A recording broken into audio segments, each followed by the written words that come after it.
tous, bienvenue pour ce challenge 0 à 1 million d'euros. On se retrouve sur Trading 212.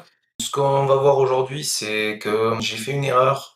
J'avais acheté à l'époque Visa et j'ai voulu essayer Mastercard parce qu'il y avait des meilleures performances potentielles et finalement je me rends compte que ça fait doublon dans mon portefeuille. Donc pour vous expliquer comment vendre une action et comment en acheter une, on va le faire ensemble. L'idée aujourd'hui, c'est que je vais vendre Mastercard. L'habitude que j'ai, c'est de racheter une boîte qui a beaucoup performé en peu de temps. Ici, c'est Broadcom qui a 74%. Donc pour ça, on peut filtrer par le pourcentage de gains et de pertes. On voit que j'ai gagné pas mal avec Nvidia, avec Broadcom. Et donc là, on est à 74% de plus-value sur Broadcom. Ça s'appelle le momentum. Le momentum, c'est ce qui performe bien, on continue à investir dessus. J'aime bien ça. Maintenant, bon, il faut pas faire n'importe quoi, mais généralement, les boîtes qui performent continuent de performer et les boîtes qui sous-performent continuent de sous-performer. On va vendre Mastercard et on va pas l'investir sur Visa, on va l'investir sur Broadcom. Allez, c'est parti, je démarre. Donc, pour vendre une action, très très simple, ici, on a un bouton vendre. Donc, je vais vendre la totalité. J'avais mis deux actions tout pile. Vous avez deux possibilités sur Trading 212. Vous avez la possibilité de vendre en valeur et de vendre en nombre d'actions.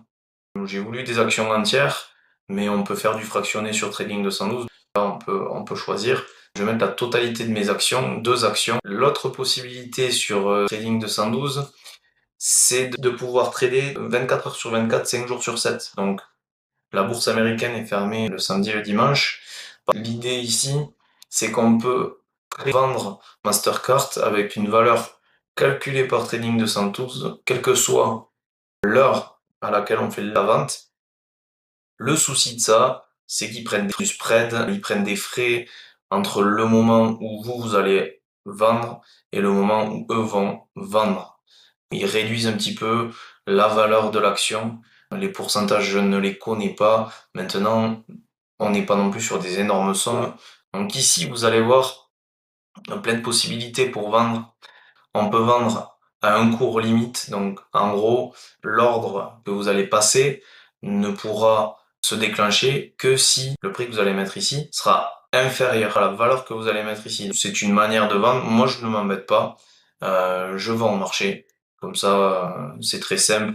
On pourra voir ensemble ce que sont les autres façons de vendre. Il y a plusieurs stop limit. Moi, aujourd'hui, je ne m'embête pas. On fait au marché.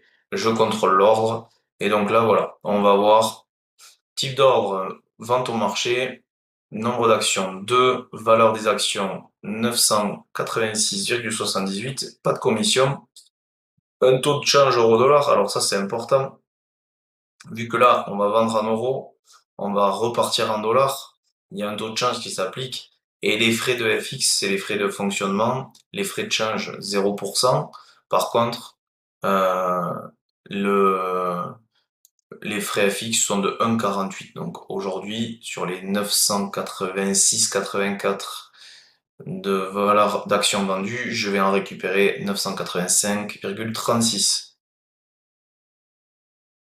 Et voilà, on a vendu deux actions et on a récupéré des dollars.